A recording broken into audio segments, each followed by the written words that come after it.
안녕하세요. 날씨터치S 우진규입니다.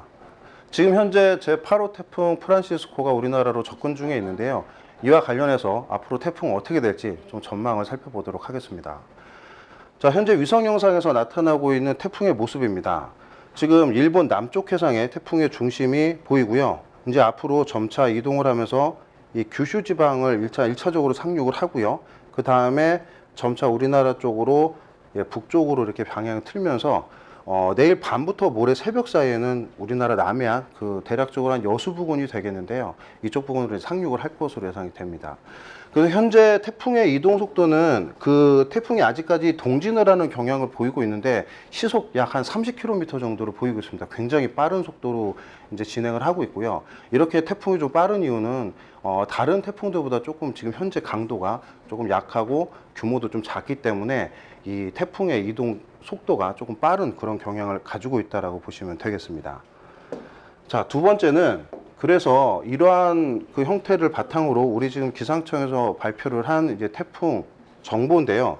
지금 보시면 앞서 말씀드렸다시피 현재 있는 태풍은 점차 일본 남쪽 해상을 거쳐서 규슈에 일단 1차 상륙을 하고요. 이후에 바로 빠져나와서 내일 밤부터 모레 새벽 사이에는 우리나라 남해안 쪽으로 상륙을 할 것으로 예상이 됩니다. 이후에 그 7일 날이 되겠죠. 계속 우리나라 중부지방까지 이렇게 경유를 한 태풍은 이 8일 날 아침 또는 새벽이 되면 동해상 쪽으로 빠져나가면서 급격하게 약화되겠고, 이때 이제 열대 저압부로 이제 태풍이 그 수명을 다하는 그런 형태로 지금 예측이 되고 있습니다. 그래서 이러한 태풍 정보는 지금 기상청 홈페이지나 각종 지금 커뮤니티에 올라가 있으니까 조금 확인을 해주시길 바라고요. 네, 이번 태풍 프란시스코 지난 다나스에 비해서 조금 약한데요. 원인을 크게 두 가지로 살펴볼 수가 있습니다.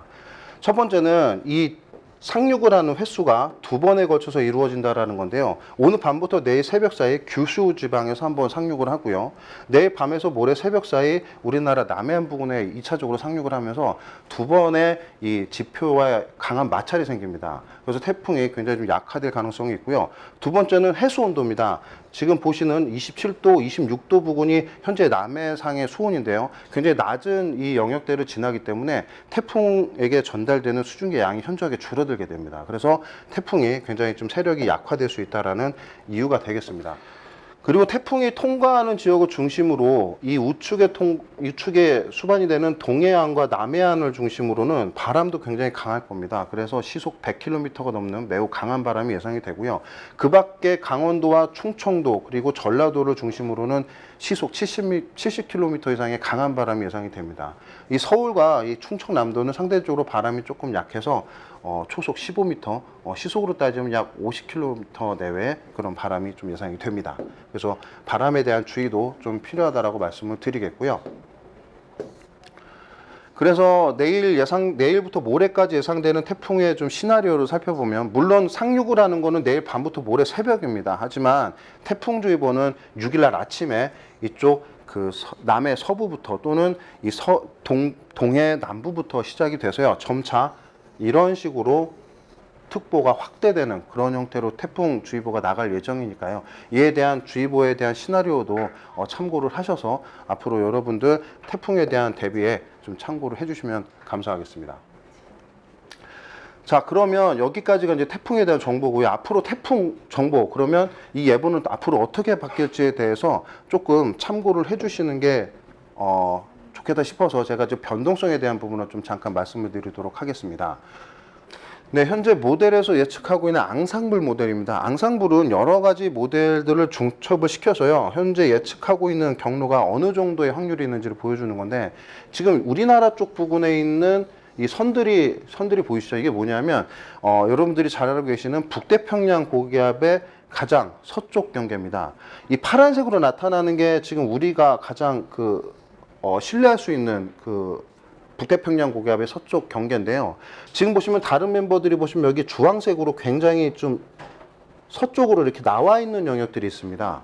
이게 무엇을 뜻하냐면 그 모델에서 여러 가지 앙상블 멤버들 중에 그 많은 그 예측 그 모델들이 이 북태평양 고기압의 경계가 조금 더 서쪽으로 밀려 나갈 수 있다라는 얘기를 하고 있는 겁니다. 자, 이렇게 된다는 얘기는 아까 뭐 잠깐 말씀을 드렸지만 이 앞으로 태풍은 항상 그렇듯이 북태평양 고기압의 가장자리를 따라 움직이게 되는데요. 지금 경로는 이런 식으로 돌아서 이제 우리나라 남해안 쪽으로 북상을 하게 되겠지만, 얘가 만약에 북태평양 고기압에 조금 더 서쪽으로 밀리게 되면 경로가 조금 더 서편할 가능성이 있다라는 얘기를 하고 있다라고 해석을 하시면 되겠습니다. 그래서 이와 같은 내용들을 토대로 실제로 그 앙상블 모델에서 예측한 태풍의 경로를 보시면요. 지금 현재 파란색 선으로 나타나고 있는 라인이 현재 우리가 예상하고 있는 태풍의 경로고요. 지금 보시면 빨간색으로 이렇게 나타나고 있는 곳들이 이제 앙상블 멤버들의 평균 값들을 취한 라인들입니다. 보시면 약간 서쪽으로 이제 조금 나갈 수 있는 가능성들을 보여주고 있는 거죠.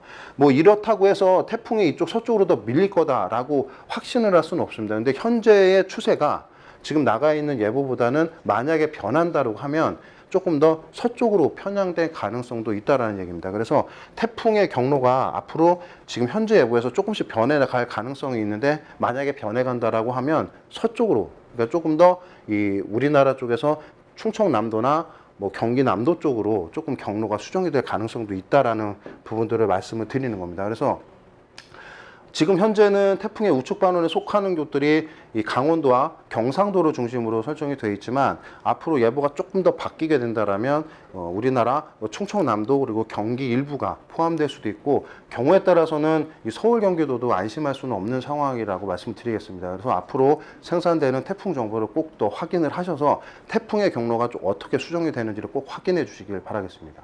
이상 날씨터치에서 우진규였습니다.